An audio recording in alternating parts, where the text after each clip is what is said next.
desert. So many wonderful and important things happened in the desert, so we need to know what it was like. We couldn't fit the whole desert into our church, so this is just a piece of the desert. The desert is a dangerous place. It's always moving, so it's easy to get lost. Veda, now is the time I'm going to work with the desert. I need you to go sit with your mama. Later you can work with the desert, but right now it's my turn. The desert is always moving. It's easy to get lost. Some people get lost and never return. There's almost no water in the desert. But cactuses do have water. There is My some. dad told me if you cut it in half, you can get water. If you're very clever, you can get what you need. It's very important because without water, we die. For 3 days. There is almost very few things grow in the desert, so there is very little to eat.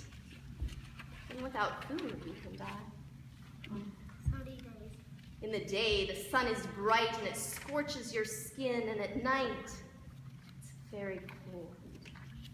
When the wind blows, the sand blows, and it stings your skin when it hits you. The desert is a dangerous place. People do not go into the desert unless they have to.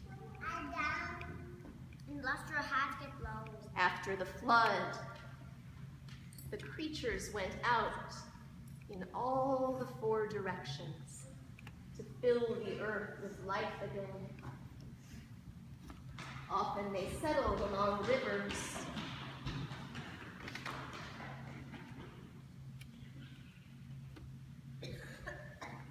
They began to gather in small villages and then in great cities.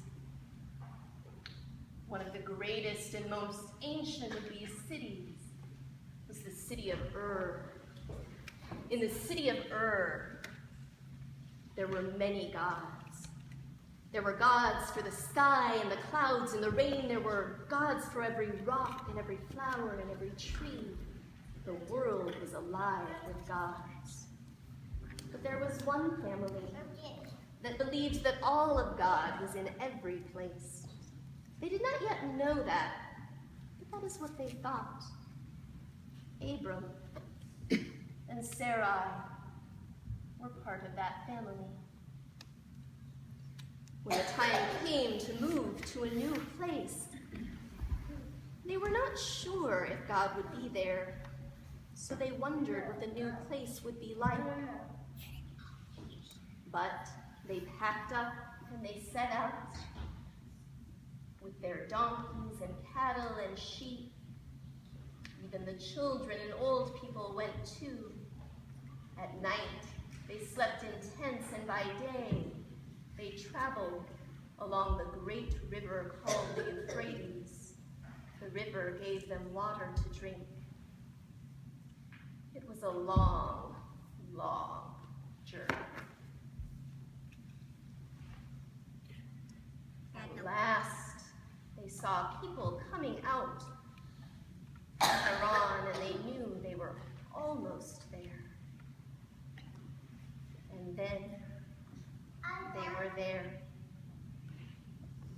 At night, Abram would go out and look across the sand and into the sky. Then God would come so close to Abram, and Abram would come so close to God, that Abram knew what God wanted him to do. God wanted Abram and Sarai to move again to another new place. Abram and Sarai did what God wanted. They set out into the desert to the west of Haran, towards Canaan. This time there was no river to show them the way or to give them water to drink. At last they came to a place called Shechem. There Abram climbed a hill and prayed to God, and God was there. So Abram built an altar to mark the place. And they went on. After some time, they came to a place near Bethel.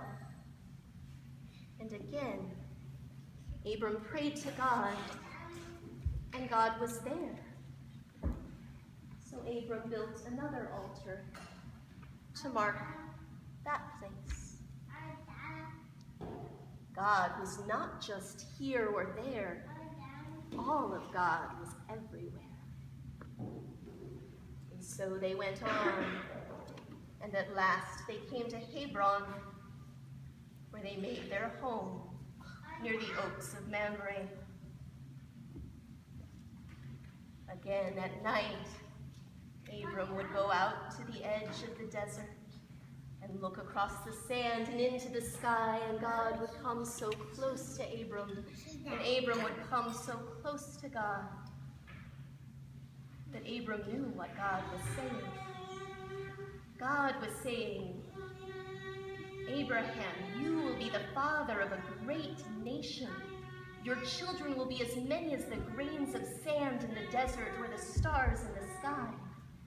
And Sarai will be the mother. Abram laughed. God's promise sounded impossible. But they changed their names anyway. Abram was to be called Abraham, and Sarai was to be called Sarah. And you know what? In time, God's promise came true. Abraham and Sarah had a baby, and when the baby was born, they laughed. And so they named him Isaac, which means laughter. Then Isaac married Rebekah, and Isaac and Rebekah had children. And those children had children, and those children had children, and those children had children. And this went on for thousands and thousands and thousands of years, until our grandmothers and grandfathers had children, and our mothers and fathers had children. And now we have become part of that great family. It is as many as the grains of sand in the desert, or the stars in the sky.